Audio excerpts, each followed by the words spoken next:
गिरिडीह के बेंगाबाद में आज इंडिया गठबंधन की जनसभा राजद नेता और बिहार के उपमुख्यमंत्री तेजस्वी यादव भी हुए शामिल। इस मौके पर बोलते हुए तेजस्वी यादव ने कहा कि दो गुजराती हम बिहारियों और झारखंडियों को डराना चाहते हैं, हम इनसे डरने वाले नहीं हैं और इस बार उन्हें सत्ता से बेदखल करके रहेंगे।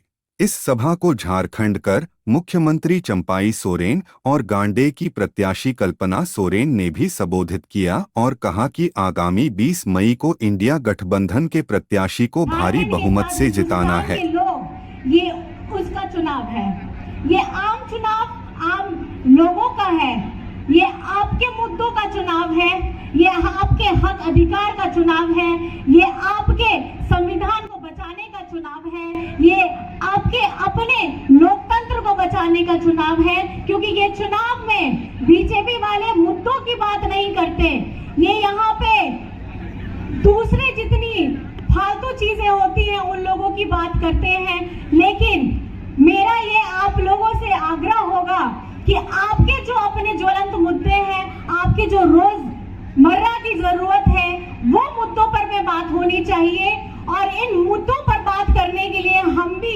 यहाँ से और हमारे प्रत्याशी जो हैं कोडरमा के वो भी और इंडिया गठबंधन के झारखंड में 14 के 14 प्रत्याशी जो हैं वो मुद्दों की बात कर रहे हैं। इंडिया गठबंधन मुद्दों की बात कर रहा है और ये मुद्दे आपसे जुड़े हुए हैं, आपके सपनों से जुड़े हुए हैं, आपके बच्चों की छात्रवृत्ति से जुड़े हुए हैं, आप लोगों के आगे बढ़ने के अवसर से जुड़े हुए हैं, महिलाओं के संरक्षण के से जुड़े हुए हैं और हमारे झारखंड की जितनी योजनाएं हेमंत सोरेन जी के द्वारा चलाई जा रही है उससे जुड़े हुए हैं।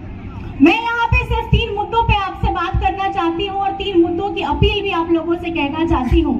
पहला, हेमंत सोरेन जी के द्वारा जो सरकार चलाई जा रही थी, हमारे 4 साल बनाम 20 साल झारखंड के वो 20 साल बेंगाबाद में आए हैं। कोडरमा लोकसभा है, गिरिडीह जिला है।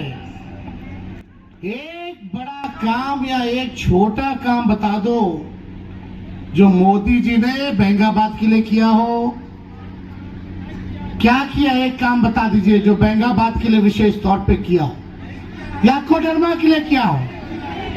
असल मुद्दा क्या है? बेरोजगारी। कितने नौजवान बेरोजगार है, जरा हाथ उठाना।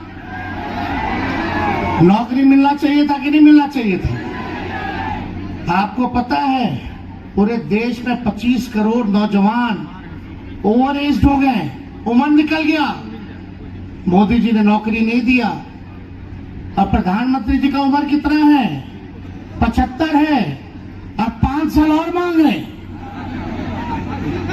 और अग्निवीर योजना में 18 साल में सेना में बहाली, अब 22 साल में रिटायर हो जाएगा। मूछो नहीं आएगा कि रिटायर। तो बताओ, मोदी जी खुद 75 साल के हो गए। अब तो पूरा उम्मीद लगाए बैठे थे कि जो इन्होंने एक नीति बनाई है, प्रधानमंत्री मोदी जी ने नीति बनाई थी कि जो 75 साल का हो जाएगा उसको मार्गदर्शन मंडली में भेज देंगे। अब तो उनका जाने का समय हो गया है। अब तो अपनी ही बनाई नीति पे कम से कम कायम तो उतरे प्रधानमंत्री। हमारे नौजवानों को 22 साल में रिटायर कर रहे हो, सबका 25 करोड़ नौजवानों को आपने ओवर एज करा दिया और 5 साल किस मुंह से आप मांग रहे? पढ़ाई, दवाई, कमाई, सिंचाई, सुनवाई और कार्रवाई वाली हमको सरकार चाहिए थी। 10 साल मौका आप लोगों ने दिया, 10 साल वो प्रधानमंत्री ने क्या यहाँ एक भी कारखाना खोला? पलायन रुका, गरीबी मिटी, महंगाई घटी, आय दुगुना हुआ हमारे किसानों का? कुछ नहीं हुआ।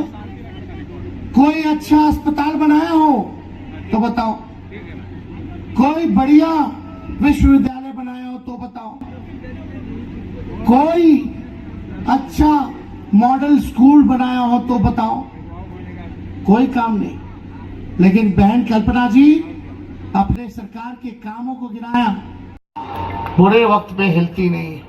हमने देखा हमारी माँ 9 बच्चे मुख्यमंत्री बनी, लोगों को जब साजिश का काम बाढ़ लगाया जा रहा था किस हिसाब से देखी। तो हम इसलिए बहन कल्पना को भी धन्यवाद देते और एक बात बता देते, ये दो गुजरात के लोग हम लोगों को डराना चाहते हैं। अरे हम लोग बिहारी और झारखंड के लोग हैं, ये गुजराती लोग से डरने वाले नहीं हैं। आप बताओ, गुजरात के लोगों से डरोगे? अरे ये लोग कितना भी डराए, हम लोग डरेंगे नहीं, बल्कि इनको सत्ता से बेदखल करके ही बैठने का काम करेंगे। इसलिए ज्यादा समय नहीं है, आगे और भी मेरा 2 कार्यक्रम है और आप सब लोगों से यही अपील है कि जो गांडे से हमारी बहन उपचुनाव लड़ रही है विधानसभा का, सब लोग तीर धनुष पर बटन दबा करके इनको भारी बहुमत से आप लोग जिताने का काम कीजिए।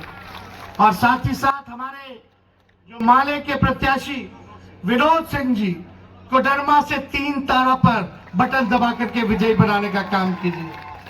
तो आप लोग मेरे साथ नारा लगाइएगा, हम बोलेंगे भाजपा भगाओ, आप बोलना देश बचाओ, लेकिन आवाज आनी चाहिए, मोदी जी के कान में गूंजना चाहिए। तब बोलिएगा भाजपा भगाओ, भाजपा भगाओ, भाजपा भगाओ, बेंगाबाद की जनता जिंदाबाद। आप सब लोगों का बहुत बहुत धन्यवाद। जय हिंद, जोहार झारखंड। धन्यवाद।